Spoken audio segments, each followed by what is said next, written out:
Have you ever set goals that really matter to you, but then when it's time to work on them, you rebel against the work, and you value the work and you know what to do, but you just don't seem to be doing it? And it becomes a vicious cycle where you set an expectation for yourself, you rebel against the expectation, and then you start to mistrust yourself and you say, okay, I'm not matching up to this, I'm not following through. And then it starts to impact you on the level of identity where you start thinking about yourself as a lazy or unambitious person. And so what you try to do then is you try to apply more willpower, you try to force yourself to do the work. And that leads to even more self-rebellion and an even deeper erosion of self-trust and even more of an erosion of your self-concept. And this cycle repeats and repeats and repeats until you have tons of evidence that you're just not the person who follows through with your goals. And so you stop trusting yourself and you keep trying to control yourself, and then you rebel from yourself even more. And the reason for this pattern is a lack of self-trust, but not in the way that you think it is. Oftentimes, the way we think about it is, oh no, I broke this promise to myself, I didn't follow through with my goal, and now I'm eroding my sense of trust in myself. But the reality is that the self-trust was eroded a long time before the rebellion started to happen. You see, you don't mistrust yourself because you rebel from yourself. You rebel from yourself because you don't trust yourself. And so you eroded your own self-trust a long time before any kind of self-rebellion ever happened. So the reason why you're rebelling from your own goals is because you don't trust yourself and you don't respect your own authority. And that's because you haven't given yourself any reason to trust and respect your own authority. You see, the reality is that in the same way, if you wanted to lead someone else, you would have to prove to them that you're a trustworthy leader. You also have to prove to yourself that you're a trustworthy leader. And that is 100% necessary for you to allow yourself to be self-governing. And you see, if you don't earn your own trust and you don't earn your own respect, what's going to happen is that you're going to have to follow external sources of authority in order to get anything done at all. So you're going to have to rely on an external boss, or you're going to have to rely on external rules. And until you earn your own trust and respect, you're not going to be able to navigate your life based on your internal compass. So if you're an entrepreneur or you're working for yourself, you especially need to learn how to earn your own trust and respect. That way you're not constantly rebelling from yourself. Now, to explain to you how to earn your own trust and to earn your own respect so that you actually listen to yourself and follow your own lead, I'm going to give you a metaphor. And this is a metaphor that you can use as a litmus test to see how well you're doing with earning your own trust and respect. So in this metaphor, imagine that you're two people in one. Let's imagine that part of you is the inner boss and the other part of you is the inner employee. And the inner boss is the decision-making part of yourself. It's the part of you that has the vision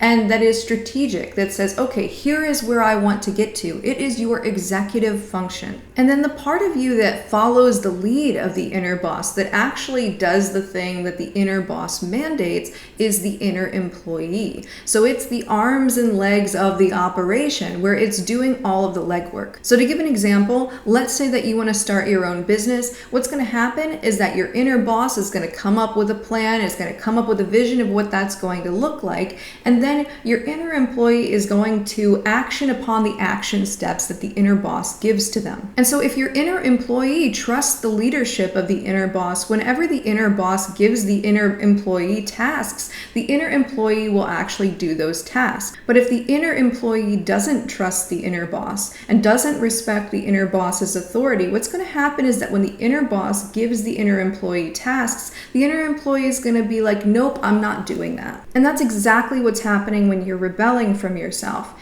is that because your inner employee doesn't trust your inner boss, it's rebelling from your inner boss's directives. And in this metaphor, one of the things that's really important to note is that there's no bad employees, just bad bosses. Now, that might not be the case in real life, but that's certainly the case with your inner boss and inner employee. So the problem never lies with the inner employee, the problem always lies with the inner boss. And what you want to do with this metaphor is you want to look at yourself through the lens of it, almost like a litmus test, and say, okay, what is the relationship between my inner boss and my inner employee? The inner boss being the part that creates the visions and has the expectations and that sets all the action steps, and then the part of you that executes upon it is the inner employee. So what's the relationship between those two aspects of yourself? And you want to ask yourself, how good of a boss am I being to the inner employee? You can even ask yourself, if I were working as an employee of a boss that operated like my inner boss does toward my inner employee,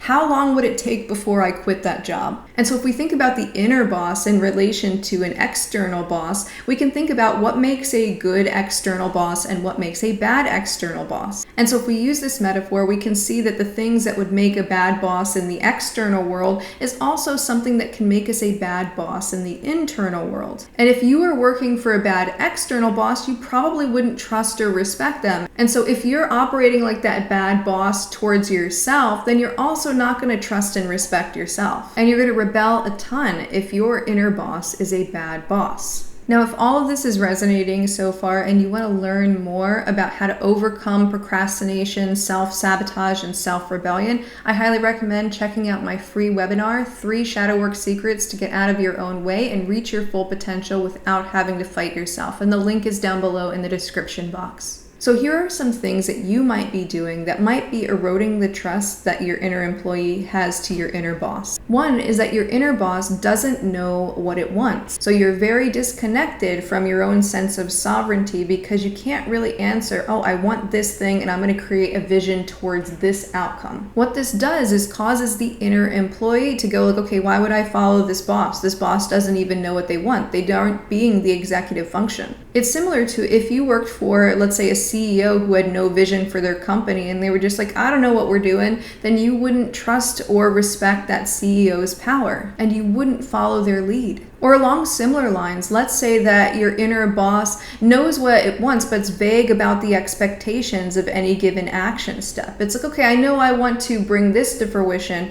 but then it can't tell you what steps 1 through 10 are to get to that outcome. And so at that point, the inner employee starts rebelling from the inner boss because it's like, okay, why would I put in all of that work when we don't have a clear sense of what each step toward the goal is? Another way that the inner boss erodes the trust and respect of the inner employee is by having expectations that are unrealistic. So if the boss expects perfection and only really sees what's perfect as good enough, what's going to happen is that the inner employee is going to rebel. It'd be the same thing if you were working for an employer that expected you to be perfect all the time and then shouted at you every time you made the tiniest of mistakes. Another way that your inner boss erodes the trust of your inner employee is by not celebrating your wins. You see, the thing that keeps the inner employee going is the sense of satisfaction in a job well done, and it needs the inner boss to validate its work. But oftentimes people will have an idea that they can't celebrate something until they get to the very end goal, and so they don't celebrate anything along the way, and they just don't really take time to celebrate their wins. And so what's going to happen is that the inner employee is just going to stop working because the employee is going to be like, what's in it for me? I'm not even being appreciated for this. Yet another way that the inner boss can lose the trust of the inner employee is by trying to control and micromanage the inner employee. That's where we try to use too much top-down motivation. We try to sort of motivate ourselves under duress to do the work, as opposed to relying on more positive bottom-up motivation to get the work done. So this is where we're trying to use push motivation instead of pull motivation, or force instead of power. And this happens when the inner boss doesn't trust the inner employee to have its own natural motivations and feels like it has to control in order to have any motivation at all. And this is where we over-rely on things like discipline and willpower. Yet another way that the inner boss can erode the trust of the inner employee is if it frames things that are needs as something to earn. And in fact, the word deserving altogether should be taken out of the equation. But oftentimes I find with entrepreneurial clients that I work with, sometimes they'll have this idea of oh, I can earn some rest, or I can earn some relaxation, but rest and relaxation are actual needs. And so what happens is let's say if we imagine this situation of the boss and the employee, let's say that the way that the boss tries to motivate the employee is hey, work for me for 8 hours a day and then I'll let you rest one day on the weekend. You can get 8 hours of sleep that night. And of course, if you worked for a boss who was operating like that, you'd be like, you're crazy, I am not doing that. Sleep is not pay. Now, if you would like some help to improve the relationship between the inner boss and the inner employee so that you can have a more productive workflow, then I recommend putting in an application to work with me. The link is down below in the description box. And yet another way that the inner boss can erode the trust and respect of the inner employee is if the inner boss is always going over the employee's boundaries. Now I'm going to give a personal example of this. This was maybe about 5 or 6 years ago, and I didn't realize that I was going over one of my boundaries. So what was happening is that my inner boss was losing the trust of my inner employee in this situation, and I didn't even realize that I was going over my inner employee's boundaries. So my inner boss has tended to hold transparency in very high regard and would tend to look at things like privacy as more akin to secrecy and dishonesty. And so the policies that my inner boss adopted had to do with being as transparent as possible and basically avoiding any kind of privacy because it was construed as dishonesty. And as an offshoot of my other YouTube channel, The Diamond Net, me and a friend of mine were going to create a podcast. And in the podcast, I had more of the goal of sharing more of my personal life, more of my vulnerabilities, being more transparent than I typically would be on my YouTube channel. And my friend and I got together for the first episode, and he started to talk about his childhood and the things that he had gone through. And then I just found myself, I just stopped in my tracks. Like it's almost like I couldn't express myself at all, which is not too common for me. But in retrospect, I can recognize that was my inner boss going over the boundaries of my inner employee. My inner boss was saying, hey, inner employee, share all of these things about your childhood. And then the inner employee went on strike. It rebelled. And that podcast never got another episode. It never got off the ground for that reason, because there were privacy boundaries that I needed to honor that I wasn't even conscious of because of those values that my inner boss was holding. And so sometimes our inner boss can go over our inner employee's boundaries without even realizing it, just because of the values that the inner boss holds. Now, this is a list of really common ways that the inner boss can lose the trust and respect of the inner employee and cause the self-rebellion dynamic. But this is by no means an exhaustive list. But if you use the metaphor, you can think about what makes a bad boss in the external world, and then you can see if you're doing that to yourself. And let's say that you are a manager or a boss, and you actually have to manage a team. Notice how if, like, let's say you're a good boss or a good manager to other people, but then you treat yourself very differently. Oftentimes we can be great bosses and managers to other people, but then treat our own self in a way that if we treated an employee that way, that of course they're not going to follow our lead. Of course they're going to rebel. And what can be quite insidious is that whenever we're rebelling from ourselves, it tends to be that the inner boss starts interpreting the inner employee is not trustworthy. So let's say, for example, that my inner boss decides that I'm going to go to the gym every day from now on. And so there's this expectation, this vision coming from the executive function, from the inner boss. But let's say that I'm not a regular gym goer. And so what ends up happening is that I end up going to the gym for like 3 days. And then what's going to happen is that naturally my inner employee is going to rebel because my inner boss has created an unrealistic expectation. And then what's going to happen is that the inner boss goes, ooh, I knew I couldn't trust that inner employee. I knew that that employee wasn't trustworthy. And then the inner boss will try to control more and try to apply more and more willpower, as opposed to really understanding the natural working rhythm of the inner employee. And so all of this comes as a self-trust issue, but it's never the employee that's the problem. It's never the employee eroding the trust. It's not because you didn't follow through on the goals. It's because the inner boss was not a trustworthy enough boss for your inner employee to feel safe and comfortable following its lead.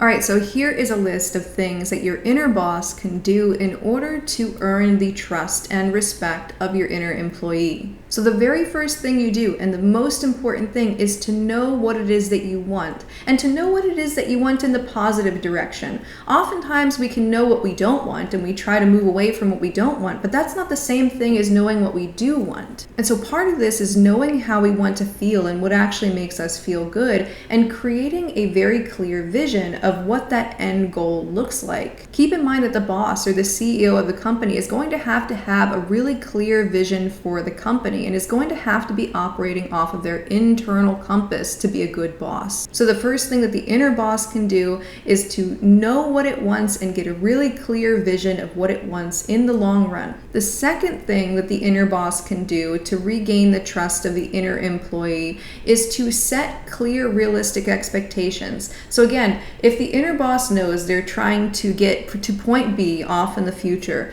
the inner boss is also going to have to know, like, okay, here are the 10 steps that we have to take, and here's the way that we have to take them. And so the inner boss, in order to be trustworthy, has to give very clear expectations and action steps to the inner employee, and they have to be realistic and aligned to the inner employee's natural aptitudes. So if the inner boss doesn't set clear expectations, the inner employee is going to rebel because it doesn't know what to do. Or if the inner boss sets expectations that are too high or unrealistic, what's going to happen is that the inner employee is going to rebel because it's like, okay, that's ridiculous. I can't do that. Now, the next thing that your inner boss can do is to meet your needs just because they're your needs. So basically, there has to be like a level of humanness to the boss-employee interaction. So the boss can't just view the employee as like, oh yeah, you're just this like, this creature that does things for my goals. The inner boss has to think, okay, how do I like actually serve the employee? Does the employee need rest right now?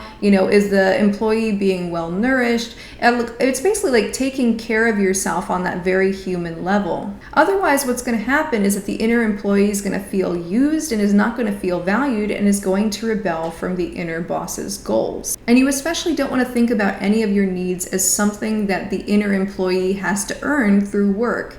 So if you need to rest.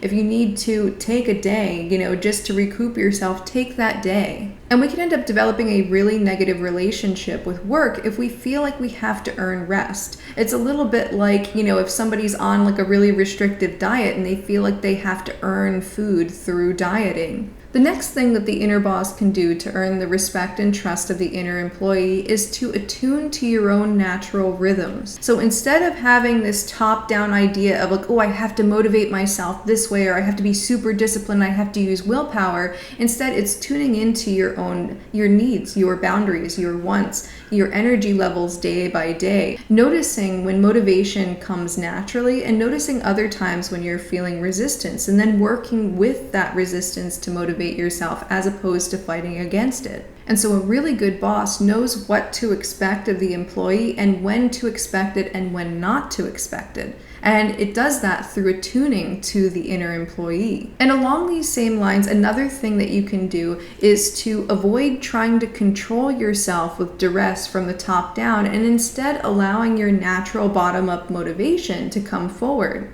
Honestly, it's in human nature to play and to work and to put forth labor. And so if we can operate off of our own natural working rhythm, then we're more likely to trust our inner boss. And so instead of the inner boss trying to come in and like micromanage things and trying to fit up to like ideals in the inner boss's minds, instead allowing whatever comes naturally without forcing. And I also recommend that the inner boss celebrate your wins periodically. So getting in the habit of really exercising gratitude towards the inner employee is something that the inner boss can do to earn the trust and respect of the inner employee. So making sure that you're celebrating all of your small wins and saying, hey, I am putting in the effort, like I am like moving forward, and celebrating the effort as opposed to the end goal, like, oh, I got to the big goal. So celebrate your wins often. And make sure that you don't move the goalposts. So if it's the case that you're like, okay, I'm gonna celebrate a win once I get here, but then it's like, oh, it's not enough, right? So